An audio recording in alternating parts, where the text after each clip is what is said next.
Kubu AKBP Dodi Prawira Negara CS menantang mantan Kapolda Sumatera Barat Irjen Teddy Minahasa mengajukan justice kolaborator jika beranggapan bukan sebagai dalang utama kasus peredaran narkoba. Kuasa hukum Dodi CS Adriel Fiari Purba menjelaskan tantangan itu dilontarkan kliennya guna merespons tudingan kuasa hukum Teddy Minahasa Hotman Paris Hutapea yang menyebut ditolaknya pengajuan justice kolaborator Dodi CS oleh LPSK lantaran merupakan pelaku utama. Padahal dalam keterangannya LPSK justru menilai keterangan Dodi CS dinilai penting untuk mengungkap kasus peredaran narkoba yang menjerat Teddy Minahasa.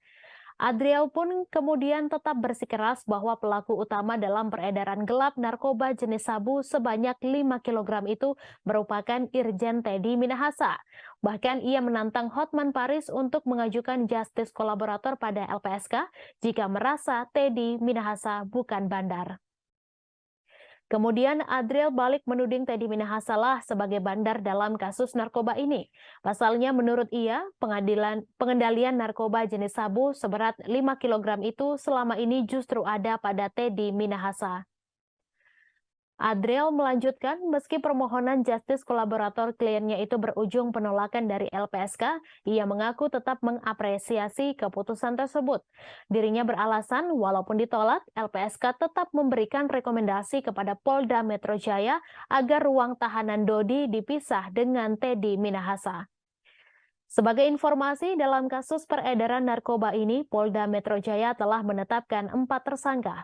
Satu di antaranya ialah mantan Kapolda Sumatera Barat Irjen Pol Teddy Minahasa.